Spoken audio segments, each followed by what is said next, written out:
사도신경으로 신앙 고백 드리시겠습니다. 전능하사 천지를 만드신 하나님 아버지를 내가 믿사오며 그 외아들 우리 주 예수 그리스도를 믿사오니 이는 성령으로 잉태하사 동정녀 마리아에게 나시고 본디오 빌라도에게 고난을 받으사 십자가에 못 박혀 죽으시고 장사한 지 사흘 만에 죽은 자 가운데서 다시 살아나시며 하늘에 오르사 전능하신 하나님 우편에 앉아 계시다가 저리로서 산 자와 죽은 자를 심판하러 오시리라.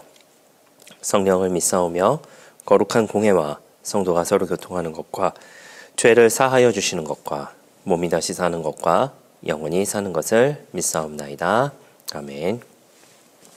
네, 함께 은혜 나눌 하나님의 말씀은 누가복음 1장 5절 말씀입니다. 누가복음 1장 5절 말씀입니다.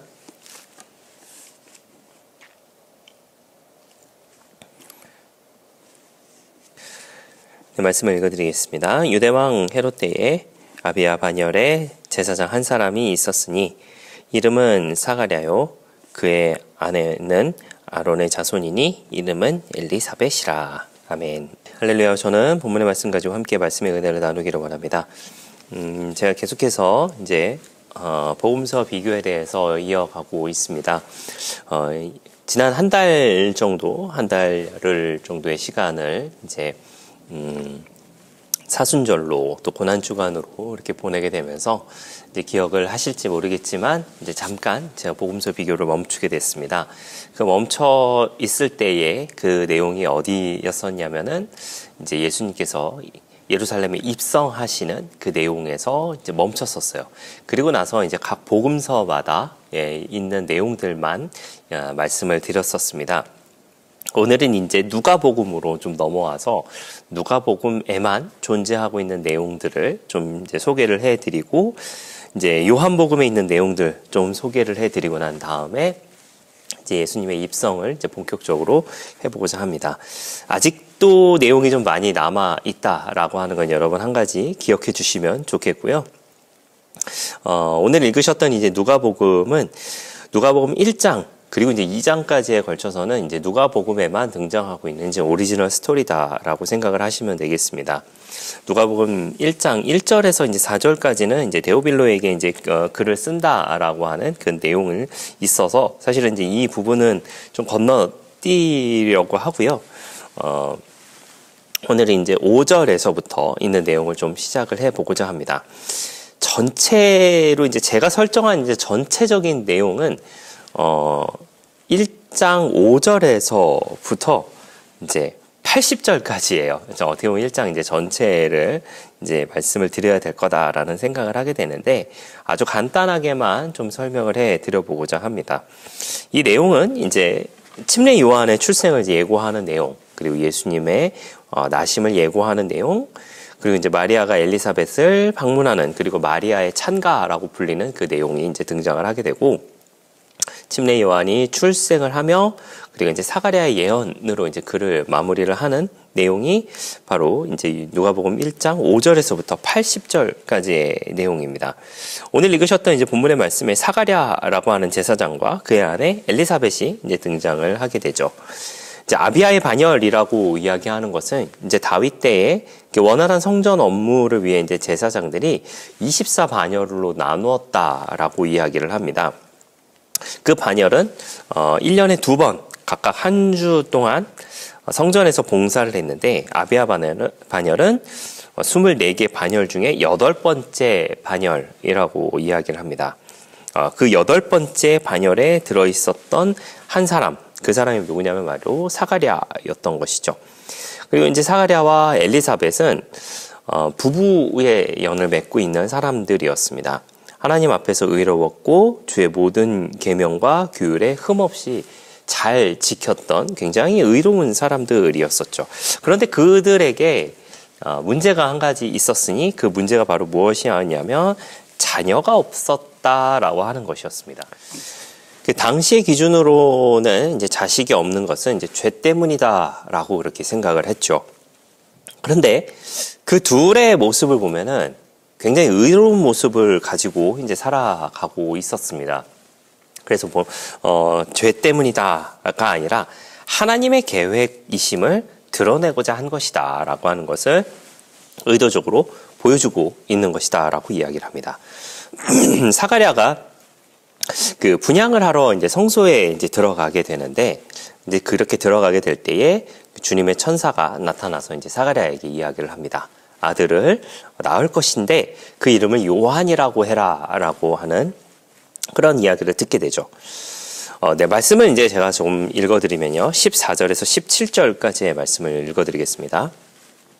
네, 너도 기뻐하고 즐거워할 것이요 많은 사람도 그의 태어남을 기뻐하리니 이는 그가 주 앞에 큰 자가 되며 포도주나 독한 술을 마시지 아니하며 모태로부터 성령의 충만함을 받아 이스라엘 자손을 주 곧 그들의 하나님께로 많이 돌아오게 하겠습니다.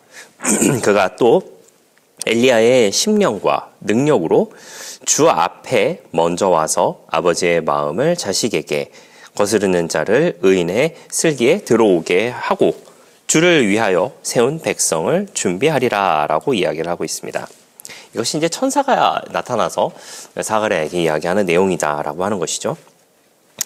엘리야의 그 심령과 능력이라고 이야기하는 것은 엘리야에게 있었던 하나님의 감동과 능력을 이제 이야기하고 있습니다. 엘리야는 하나님을 떠나 우상을 숭배하고 죄가 가득했던 이스라엘을 이제 회복시키는 모습을 보여주게 되었죠. 그처럼 침례 요한도 백성들을 하나님께 돌아오게 하면서 이 땅에 오시는 예수님의 길을 앞서 준비하는 자가 될 것이다 라고 하는 것을 천사가 사가랴에게 먼저 이야기해 주는 것이고, 그리고 그의 이름을 요한이라고 한 것이죠. 또한 이것은 구약의 마지막 말라기를 통해 엘리야를 보내겠다라고 하는 하나님의 약속이 침례 요한을 통해 이루어짐을 이야기하고 있다라고 하는 것입니다. 제가 앞서 이제 1장 5절에서부터 80절까지의 말씀을 이제 간략하게 설명을 해드리면서 소개를 해드리면서 이야기했던 것은, 이제 이후에 사가랴와 엘리사벳은 아들 요한을 낳고 이는 예수님보다 앞서 예수님의 길을 예배하는 자로 오게 되었다라고 하는 것을, 그리고 그 후에 제가 소개해드렸던 그 전체적인 내용들이 등장하고 있다라고 하는 것이죠. 이렇게 그 누가는 침례 요한에 대해서, 침례 요한의 그 출생에 대해서도 소개를 하면서 성령의 충만함에 대해서 아주 강조를 하고 있는 부분입니다. 아시는 분들 이제 잘 아시겠지만은 누가복음과 사도행전은 사실 한 권의 책으로 보고 있습니다. 누가복음에서부터 시작해서 사도행전의 마지막까지를 전체적으로 이제 한 권의 책으로 이제 생각을 하고 있는데, 그 누가는 누가복음과 사도행전을 통해서 이야기하고 있는 것은 성령의 충만함에 대해서 아주 강조를 하고 있다라고 하는 것이죠. 그 성령의 충만함의 시작이 이제 침례 요한에서부터 이제 시작하는 것으로 이렇게 본 건데, 그 성령의 충만함을 통하여서 그 당시 사람들은 침례 요한은 예수님, 빛으로 오시는 예수님을 준비하는 사람으로 왔다라고 한다면, 이제 그 빛의 길로 살아가고 있는 우리 모두의 사람들이 성령의 충만함으로써 그 빛이신 예수님을 증거하며 살아가야 할 것이다 라고 하는 것을 이야기하고 있는 것이 누가의 모습이 아닐까라는 생각을 하게 됩니다. 그러면서 빛으로 오신 그 예수님을 예비하러 온 그 침례 요한처럼 이제 그리스도의 복음을 전하며 살아가기를 바란다라고 하는 것으로 이 전체적인 내용을 이제 시작하고 있는 것은 아닌가라는 그런 생각을 하게 됩니다. 때때로 우리의 삶의 주인이 어떻게 보면은 나이기를 바랄 때가 좀 많이 있는 것 같아요.